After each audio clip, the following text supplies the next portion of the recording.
For our character animation, we are going to set it up as 1920 by 1080p, and we're doing this in Photoshop. All right, so we have the canvas all set up. This is my reference image for my character. So if you drew your character by hand, you're welcome to take a photo of it, open that in Google Drive, or upload it in Google Drive, and then bring it onto your computer so you can trace that layer if you wish to. And I'm starting out with the shape tool, the ellipse tool, to create the eyes. So I'm going to be going over the eyes and then messing around with the colors a little bit and the fill, making sure it's set to shape and not path. And the cool thing about eyes is that generally you'll have two of them, and so I can go ahead and also duplicate that layer if I need to. To duplicate, you can right click and go to duplicate layer, or you can press Ctrl J on the keyboard. And now I'm naming my layers as well, just to stay organized. And this is really important if you want to stay organized with your work.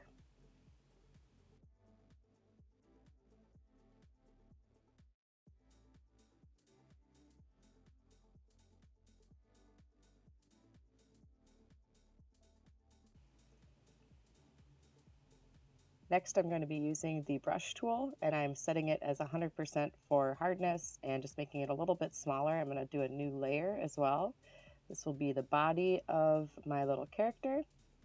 And I'm going to show you the difference between using the mouse and using the drawing tablet. So there I was using the mouse, and I don't have much pressure sensitivity there, so it's just kind of creating basic lines. In order to get sensitivity to the brush, I can go to brush settings underneath window, choose shape dynamics, and then select pen pressure. And when I use the drawing tablet, it's going to give me pen pressure. So you can see I can do thick lines, thin lines. It just has more of a hand-drawn quality to it, which is what I would like for the body of my character. So I'm going to zoom in, and I'm going to make sure I'm on the right layer, and I'm basically going to kind of trace over the little hairs of the body of my character, and this is going to create the same exact look as my reference image or my reference drawing.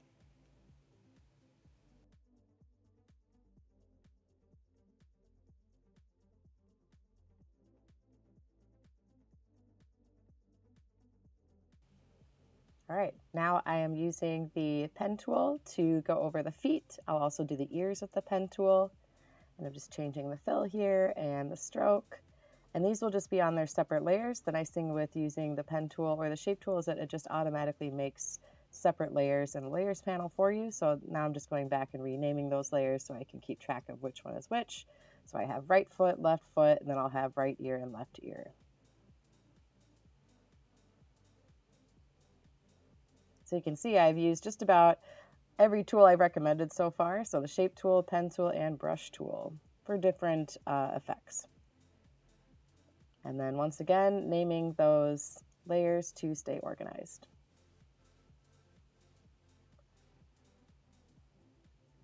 And I'm going to hand draw the mouth and eyebrows.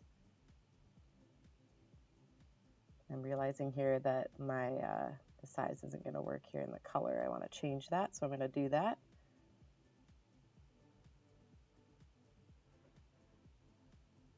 Doing another layer because I realized I might want to move those eyebrows around independently of each other.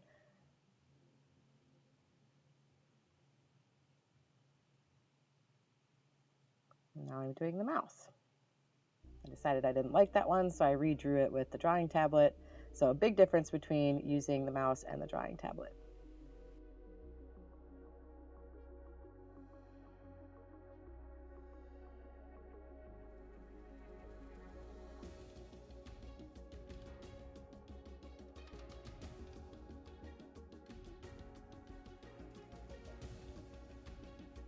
And then I just turn off my reference layer to double check and make sure that I got a lot of it, most of it.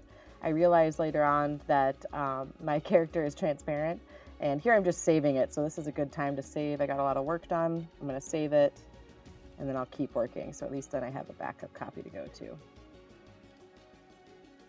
Now I'm going to Pixabay. I'm going to find a background to put my character on. So you are allowed to use Pixabay for backgrounds. You're welcome to illustrate your background as well. But if you need to save a little time, if you have more of a complex character, you're welcome to search for Pixabay images, and then notice you can search for different types of images, so photos, vectors, illustrations, etc. So I'm just going to scroll through. I'd like some kind of forest floor type background for my character. There's something kind of gnome-like about my character, so I was looking for one with a mushroom as well. And I found one, and I can click download, and then I'll go back to Photoshop, and we'll go to File, Place Embedded. And then I need to make sure that this layer is stretched out so it fills up the whole canvas, and then I'll make sure that that layer is below everything else, basically below my entire character. So this is when I realize, oh darn it, he's transparent. So I realize I have to add a layer behind him to fill in his body. So I'm going to add a new layer, and then I'm basically just going to fill it in with a color, and you'll see me change the color of that a couple times. So I have my brush, I make it bigger, it's still 100% hardness. You may or may not need to do this for your character, and that will fill in his body color basically.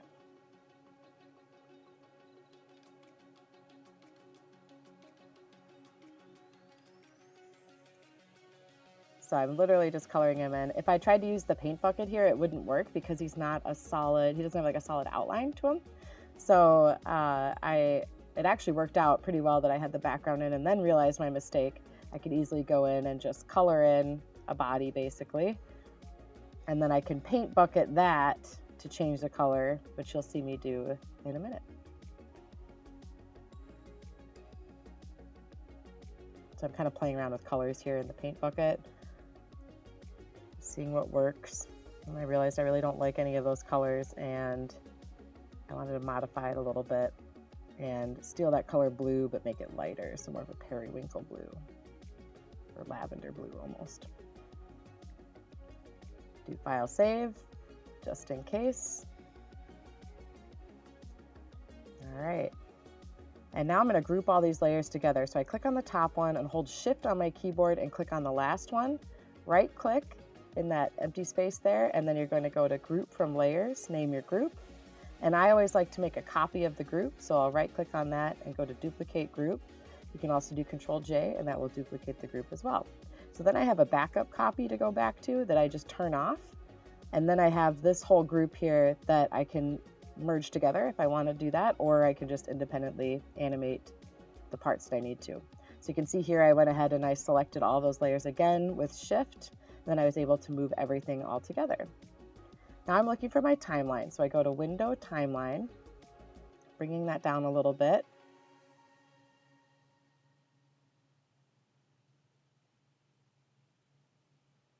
It's all about visibility of layers with animation.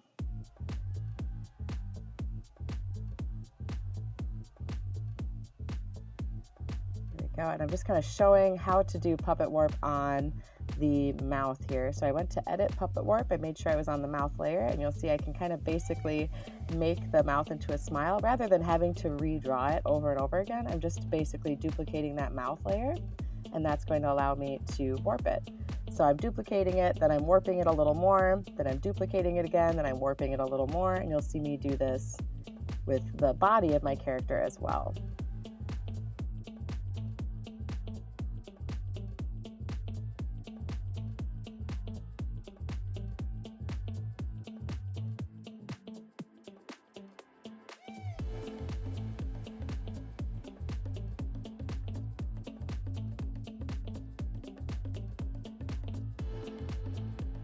So now I'm going to start putting it all together, and I'm basically creating my frames now from frame animation. So I'm turning the layers on and off, and then when I play it, you'll see the mouth moving, and it looks kind of silly, but I just have to play around with the speed. All right, now I'm going to make the pupils move, and anytime you're just moving something with the move tool, you don't need to make new layers for that.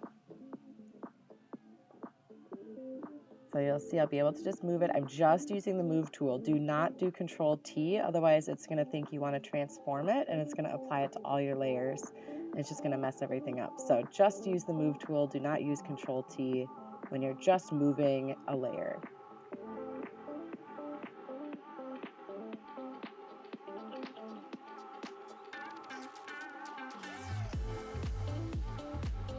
Now every time I'm moving the pupils, I make a new frame and then I move the pupils. And then I go down, add a new frame, move the pupils. Looking pretty good.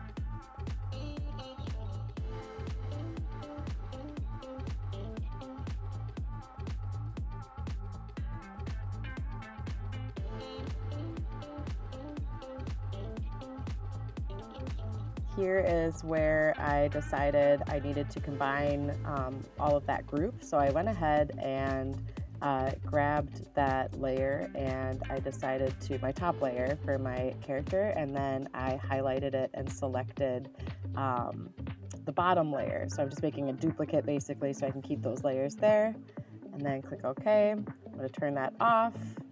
And then I'm taking those layers and then highlighting them and then right-clicking and rasterizing and then right-clicking and choosing merge layers. And this merges them all together as one, and this is going to allow me to do some puppet warping.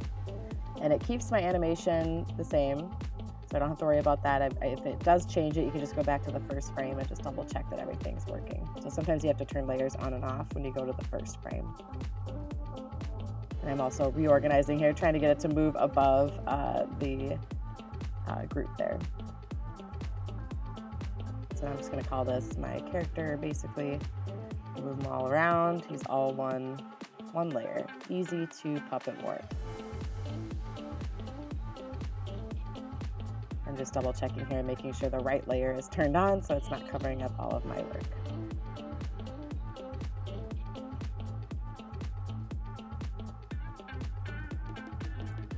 All right, when you're ready to do some puppet warping, you're going to probably want to duplicate it. So Control J or duplicate layer. And you'll have to do this for each piece that you want to puppet warp. So you'll see me doing several layers that are puppet warped, just like with the mouse, or with the mouth.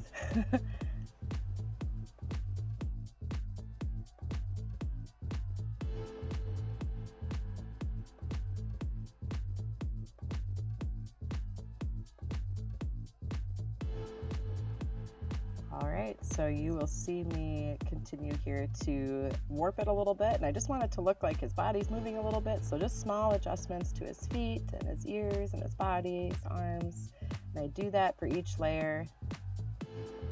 So I just do Control J to duplicate, and then Edit, Puppet Warp to transform, and you can see how those layers are changing. You turn all the layers on to show you what you're working with, to see how much they've changed.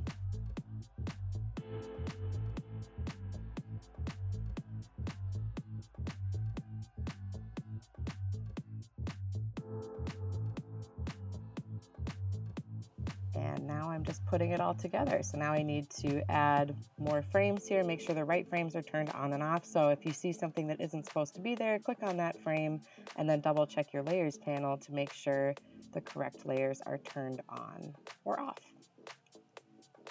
So here is where I'm doing that. So this is why it's a big deal to do most of your layers first and then do the animation. I kind of did it wrong or showed you the wrong way to do it, which, you know, it'll still work. It just gets to be a little messy.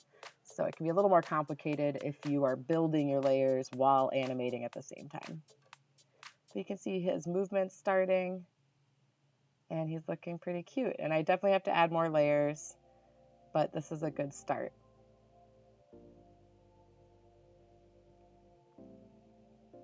Now you can see that I'll move him a little bit as well.